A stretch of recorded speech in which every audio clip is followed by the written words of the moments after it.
Good morning. I'm going to continue here with question 5. I got cut off last time, so we got one little bit left. When does it make sense not to negotiate?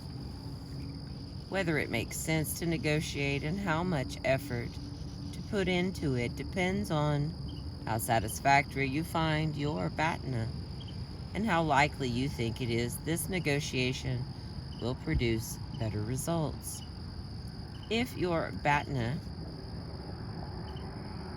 is fine and negotiation looks unpromising, there is no reason to invest much time in negotiation.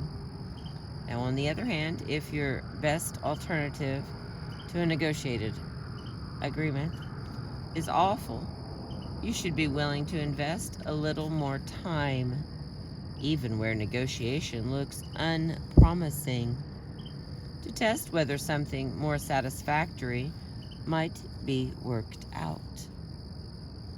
To do this analysis, you need to have thought carefully about your BATNA and the other sides. You should not make the mistake of the bank that was negotiating with a bankrupt energy company. Legally, the bank was entitled to take over ownership of the entire company, but the judge in the case said that he wanted the parties to settle. The bank offered to take 51% of the stock and reduce the interest on the loan, but the company, owned by management, stonewalled. Frustrated, the bank spent months trying to get the company to show an interest in negotiating. Understandably, the company refused. The company saw their BATNA as merely waiting for oil prices to rise. At that point, they could pay off their loan, and they would still own 100% of their company. The bank had failed to think clearly, either about their own BATNA or the company's. The bank should have been negotiating with the judge, explaining how the situation was unfair and appealable. But the bank thought negotiating with the company was its only choice. Governments often make the mistake of assuming that they have a better BATNA than they do. For example, when they imply that if political and economic means fail in a given situation, then there is always the military option. There is not always a viable military option. Excuse me. Consider most hostage situations in which there is no military option that can realistically promise the hostages safe retrieval. Raids like that of the Israeli military on the Ugandan airport in Entebbe, Entebbe, an airport designed and built by Israeli engineers, are exceptional and become more difficult with each success as terrorists adapt to new tactics. Now, whether or not we have a self-help option depends on the situation. Can the objective be achieved solely through our own efforts, or will someone on the other side have to make a decision? If the latter, then whose decision will we have to influence? What decision do we want? And how, if at all, could military force help influence that decision? Do not assume that you have a best alternative to a negotiated agreement, better than negotiating, or that you do not.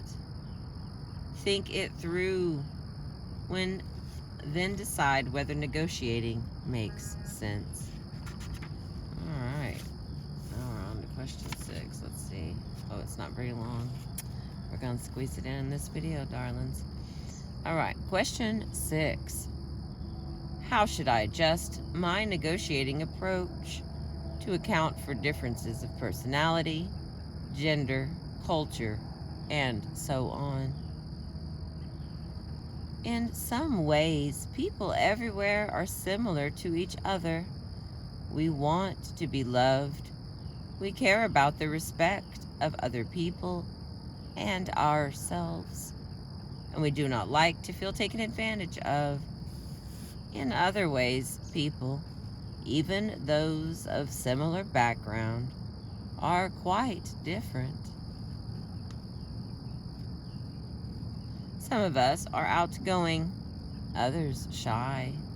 Some verbal and logic chopping, others more physical and emotive. Some people are blunt, others more indirect and tactful. Some relish conflict, others will do almost anything to avoid it. As negotiators, different people will have different interests and styles of communication.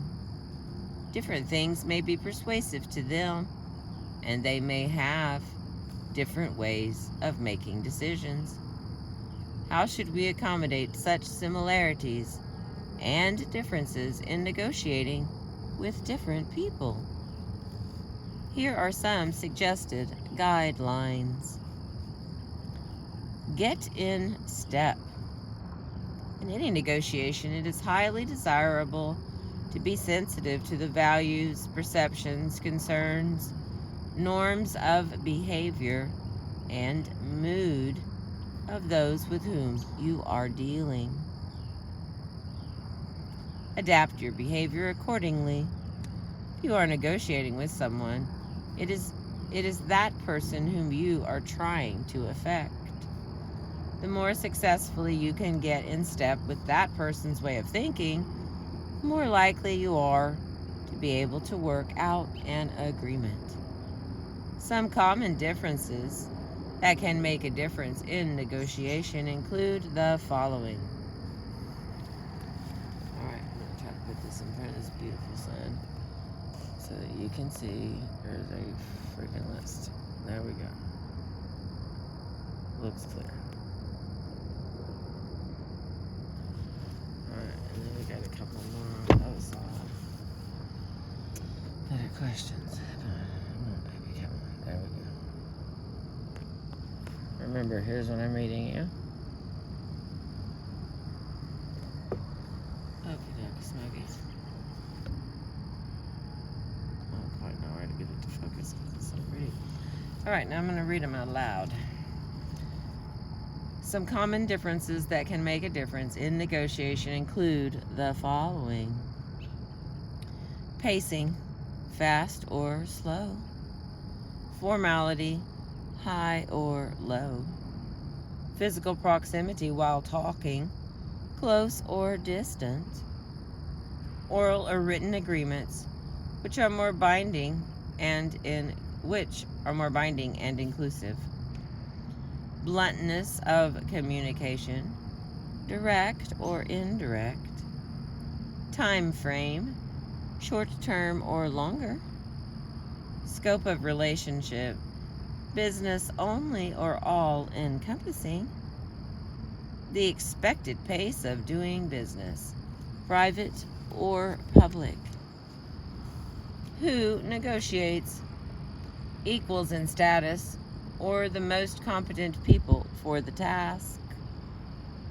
Rigidity of commitments, written in stone or meant to be flexible.